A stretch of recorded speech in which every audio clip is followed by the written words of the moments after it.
大家好，我是小镇小棉。我做那一期美国征兵荒的时候，里面我少放了一段 Garland Nixon 的一段节俭，我是从他的节目上头剪下来的，翻译好了，结果我就没放进去。我自己做的时候粗心了啊，他说的还是挺好的，挺有意思的，我觉得还挺好笑的。所以呢，我这里呢就补一下，跟大家分享一下。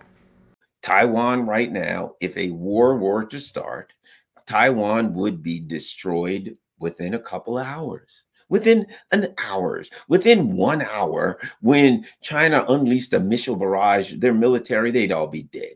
Your military bases, if you got ships, they got ships. They're giving them ships. Of what value are ships? It's just a missile target.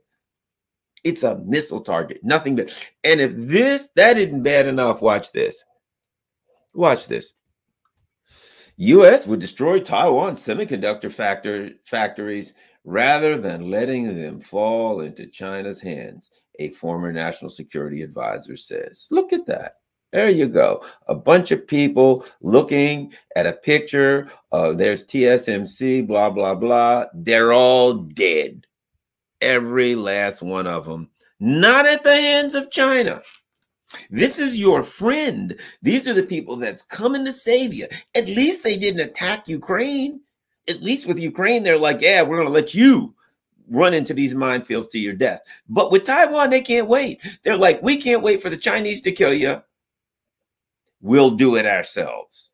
And then if there are any of you survive, then the Chinese will kill you, but you're going to die. So here's what I got to say about this before we move on.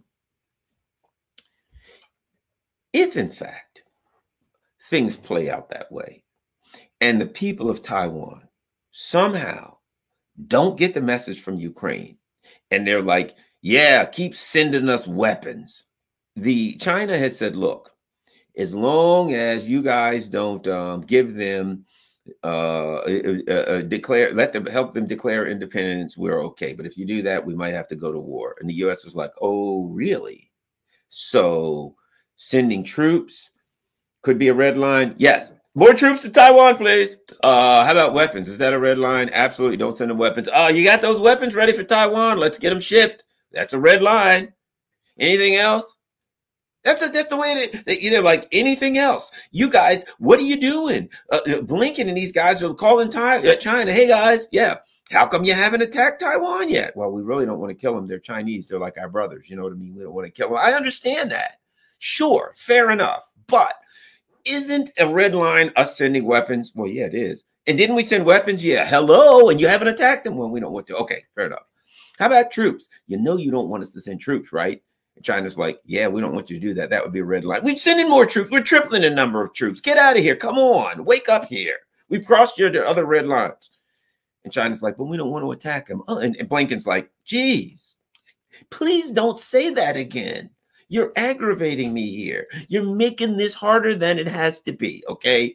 And you're watching what's going on in Ukraine. We got Russia to attack them, and that worked out well. Now we got Taiwan, and you guys just won't work. You got to work with me here. You got to work with me here. You're giving me your red lines. I'm crossing your red lines, and you don't know your part in this play. Let me straighten you out here. You tell us your red lines. We then cross the red lines. You then blow the bloody hell out of Taiwan, killing most of the people and destroying, especially TSMC. But you ain't got to worry about that because we already got that covered. We've already gotten the TSMC factory moved to Arizona. We're going to blow the hell out of this one if you don't. And if you try to stop us, we will fight you because we're blowing up TSMC. So we've crossed your red lines. What do you got to do? And China's like, well, you haven't. They haven't declared independence. And China and Blinken's like, well, why didn't you tell us earlier?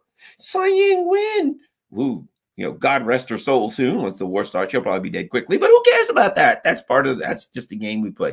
Adios, amigos. But we got to talk to them. Thanks a lot. That's the final red line. We got it covered. We'll get them because we're afraid, they're having an election next year and all that kind of crap. And hey, this thing could go in a bad direction for us where the lives of the Taiwanese could needlessly be saved. Can't have that. We got Tsai Ing-wen on the phone and we said, hey, look, we need you to declare independence pretty soon and we'll give you a buzz when we're ready for that. And you can make that move and then boom. Okay. Now, I say all that to say this. If in fact, Taiwan does that. It's a sad state of affairs. But if you can't see that, it's kamikaze politics. It's suicide. If the people of Taiwan are still sitting around looking at Ukraine, somehow thinking that the Biden administration is going to protect them from China, it's time for them to go bye-bye. It's time. If you think these people, they're telling you they're going to blow you up. They're saying, we'll blow you up to make sure the Chinese don't get a chance to blow you up. Hey, they may blow you up. We can't wait around. We're going to blow you up first.